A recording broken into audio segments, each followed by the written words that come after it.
26/11 का mastermind Tahawwur Hussain Rana finally Bharat आ गया है। एनआईए की जो टीम है वो उसको अमेरिका से भारत ले आई है। तहव्वुर राणा ने 2006 में हेडली को हायर किया अपनी कंसल्टेंसी फर्म में और उसको हिंदुस्तान भेज दिया। हेडली ने 3-4 चक्कर भी लगाए उस बीच हिंदुस्तान आकर, और मुंबई में जहां जहां आतंकवादी हमले किए गए, जैसे छत्रपति जो टर्मिनल है, ताज होटल है, लियोपोर्ट जो कैफे था और ओबराय होटल, जितने भी जगह थी जहां पर हमला किया गया उन सबकी रेकी उसने की थी। हालांकि इस हमले के बाद कोशिश की गई ये बताने की कि जो ये आतंकवादी थे ना, जिनका संबंध पाकिस्तान से नहीं था, इनका संबंध हिंदुस्तान की आरएसएस के साथ था। जी हाँ, इनकी जितनी भी आईडी थी जो ये पकड़े गए, जब बाद में इनकी तलाशी ली गई तो सारी आईडी हिंदू नाम पर थी।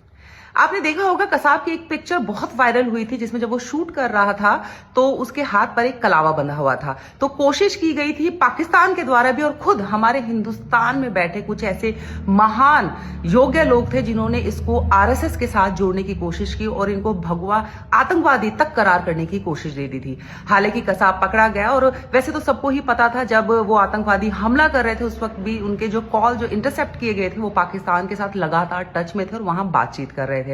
लेकिन तुकाराम ने अपनी शहादत देकर कसाब को पकड़ा, और बाद में कसाब ने खुद अपना स्टेटमेंट जब दिया तो उसने बताया कैसे उनकी ट्रेनिंग हुई पाकिस्तान में, कहां कहां वो गए, कितने महीने का एक प्रॉपर ट्रेनिंग प्रोसेस जो था उसको उन्होंने पार किया। एफबीआई ने हेडली को एयरपोर्ट से पकड़ा ना, तब उसने एक बयान दिया और बताया कि किस तरह से तहव्वुर राणा ने 2006 में उसको हायर किया था हिंदुस्तान जाने के लिए, और बॉम्बे में स्पेशली उसने रेकी, जितनी भी जगह की वीडियोग्राफी उसने की, रेकी की, और वो सारी फुटेज लाकर, वो सारी डिटेल लाकर उसने तहव्वुर राणा को ही दे दी थी। और स्पेशली उसको कहा गया था कि सिद्धि विनायक से वो कलावा लेके आए, जहां पर जाकर वो करीबन 4-5 बंडल कलावे के लेके गया था। तो